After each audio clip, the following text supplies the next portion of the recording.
Hi everybody, I am testing out going live for the very first time and I forgot to mute my computer, so now you shouldn't have any feedback. So I am so excited that you guys are here with me. I am just giddy about all of these read aloud tips and tricks.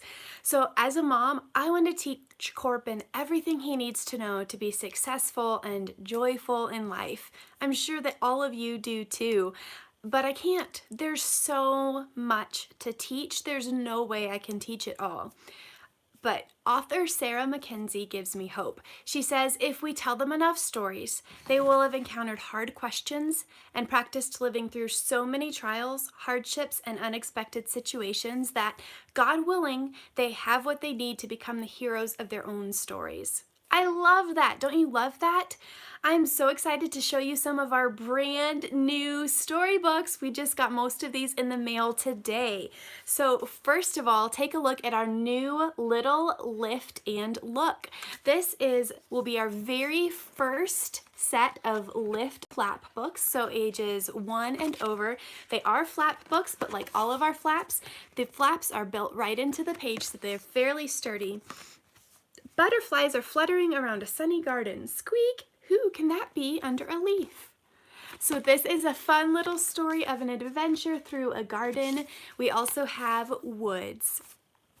Next, when we read this one, we all just loved it. So much fun. Lizard in a Blizzard.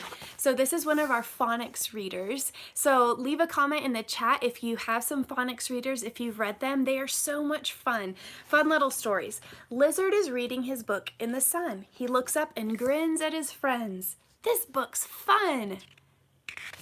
So Lizard is reading about a blizzard and he decides that he really wants to make a blizzard. And so he makes a machine that makes a blizzard and they all start to freeze, but finally they can't figure out how to turn the machine off until it freezes itself off and he turns it into an ice cream machine. It sort of reminds me of that story about Paul Bunyan and the popcorn blizzard, except in this case it's actually a blizzard, I guess. So much fun, especially to read now during the winter. It will be fun to read in the summer too when you're wishing for that winter weather.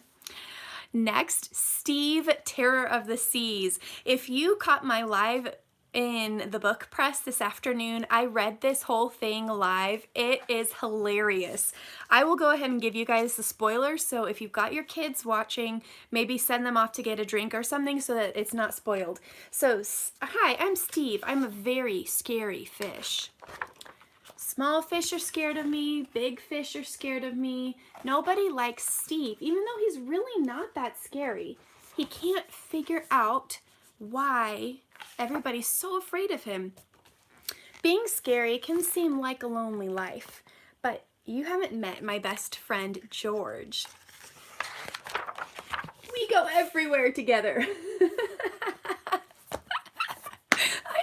It's so funny. So Steve is a pilot fish, and there's a little the true part here tells about how pilot fish, they find a shark who can protect them, and then they clean parasites off the shark and clean their teeth. So I love Steve, Terror of the Seas. I've laughed out loud like 6 times today because of it. Okay, next is Dogs in Space. This is the amazing true story of Belka and Strelka. They were some of the Soviet Union's dogs that they launched into space. And so this tells about how they were found, about their training. We have so many wonderful space books that tell about astronaut training. Well, here we get to see how the dogs were trained and kind of prepared for their voyage into the great unknown of space and how they came back safe and sound. I haven't read through this one yet, but I'm so excited to do so. So that's Dogs in Space.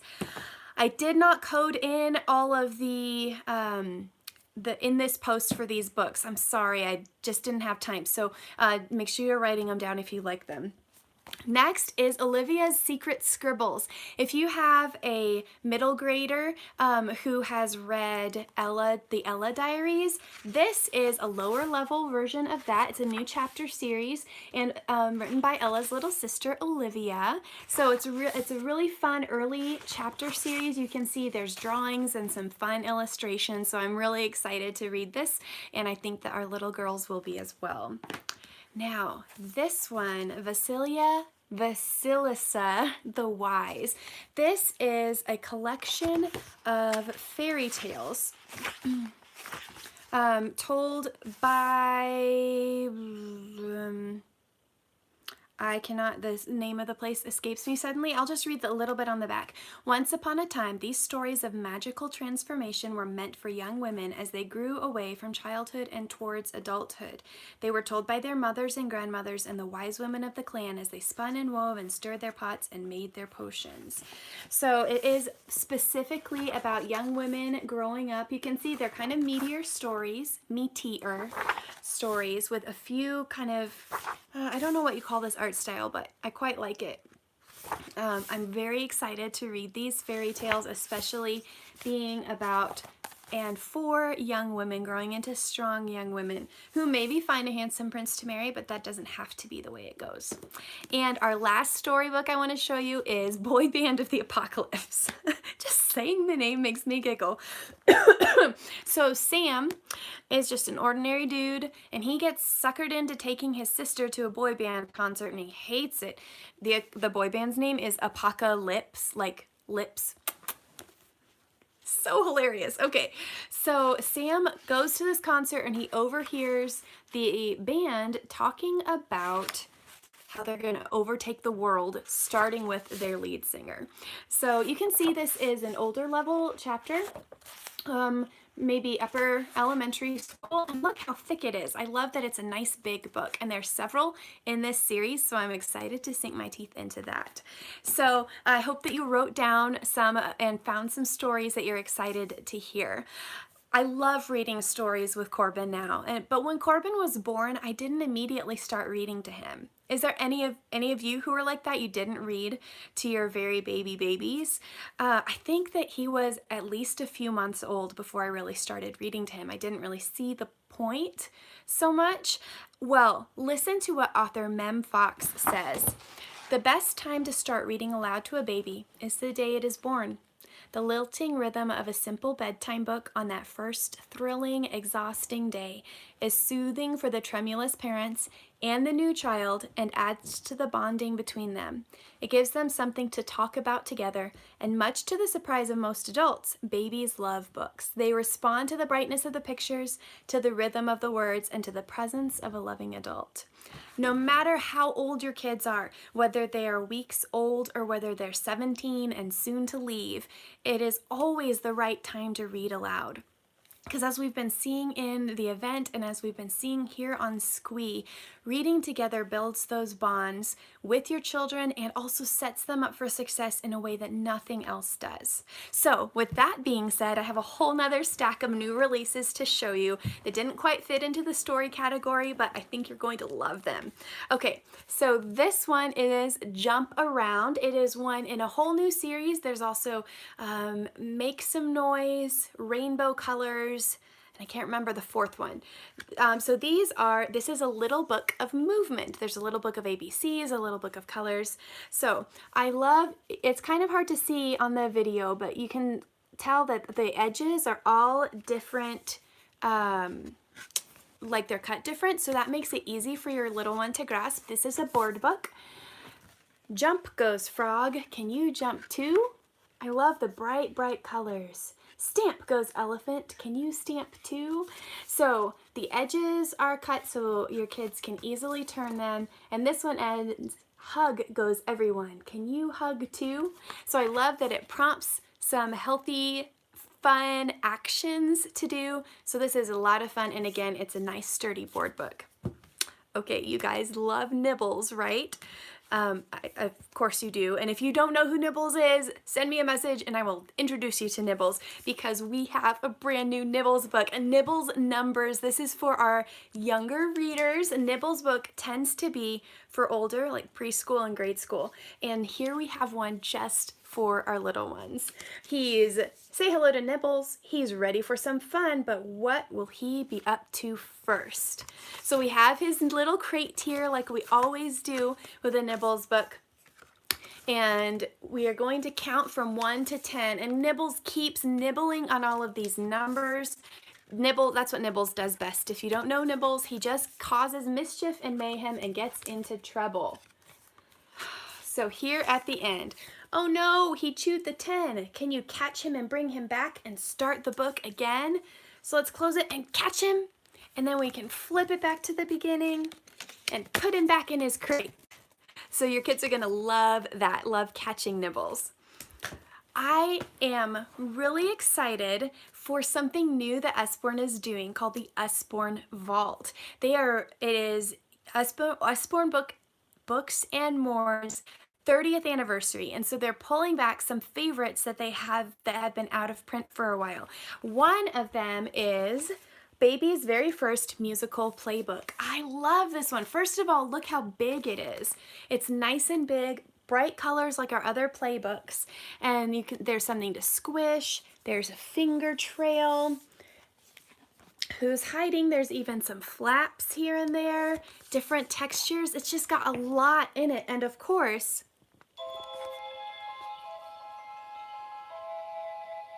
hope you can hear that, we've got some music.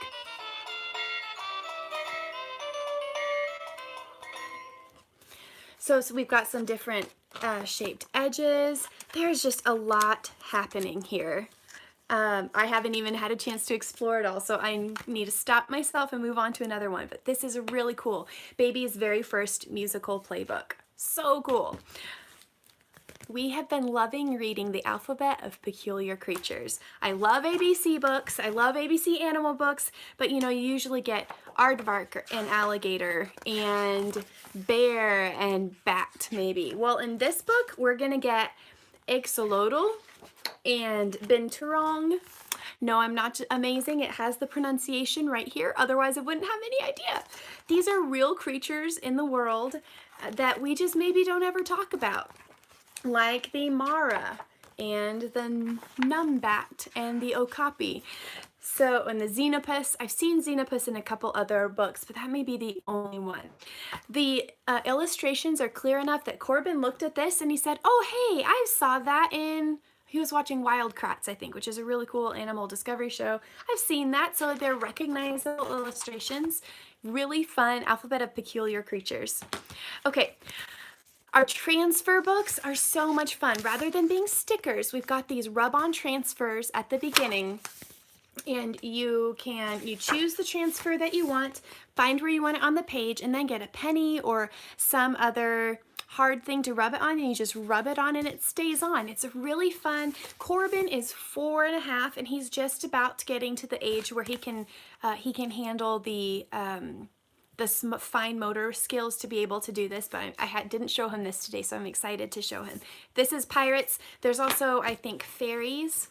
I'm blanking now on what else we have. We have a unicorn transfer book too. Okay, I don't do a lot of poetry reading. Of course, we have books with rhythm and rhyme, but they're, you know, kids' books that have rhythm and rhyme. This is a book of poems, and it is by Eric Odie. If that name doesn't sound familiar, you probably know Dan the Taxi Man. He wrote Dan the Taxi Man and Too Many Tomatoes and Busy Trucks on the Go, among others. So this is a beautiful book of poetry with gorgeous illustrations. And they're short little poems, so it's still not just like, okay, we got to do it, get our poetry in. No, this is engaging. Even how it's written on the page fits with the illustration and fits with what he's writing about.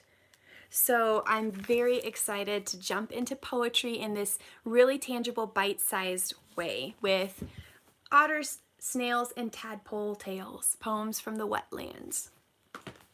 We have a book called Here and There, which tells about how people do things here and how people do things in other places. Now we have Now and Then, and this is going to tell us, all the things we're going to talk about: getting around, communication, taking pictures, clothes, schools, sports, and we're going to look at how people throughout the ages have dealt with each of those things. So this is a really fun one for your early grade school kids to look. It's got wonderful pictures as well, and just enough text to let you know what's going on without being overwhelming. So that's Now and Then. And finally, I'm excited about our Children's World Cookbook. This has recipes in it from Canada, England, Switzerland, Turkey, Denmark, China, Thailand, Africa. I'm kind of annoyed that it just says Africa and not a specific country in Africa, but you know. So here we have a some kind of salad whose name I can't pronounce. And it with all kinds of, with the instructions and pictures, it tells a little bit about the country and gives the recipe and pictures. So I am excited to use this. We love a variety of flavors in our house, so I'm excited to expand our flavors just a little bit with the Children's World Cookbook. I also love that it is spiral bound. This is like a solid cookbook that your kids and you are going to be able to use for years. So those are some of my favorite new releases. I can't wait to check the chat and see what you guys were liking. Again, I'm sorry I didn't get the, I just glitched here. So I'm not sure what's going on. I guess it says it's still broadcasting, so I'll look over here and see if you still are getting it. I'm sorry I didn't get the in this post coded for those videos. So before tonight, did you realize how big of an impact reading with your kids could make? So many parents just don't know. And I need help to get the word out. Since starting this great book adventure, I've seen kids find just the perfect book to read. I've seen kids who hate reading learn to love it. Oh, yeah, I'm totally frozen. I don't know what's going on.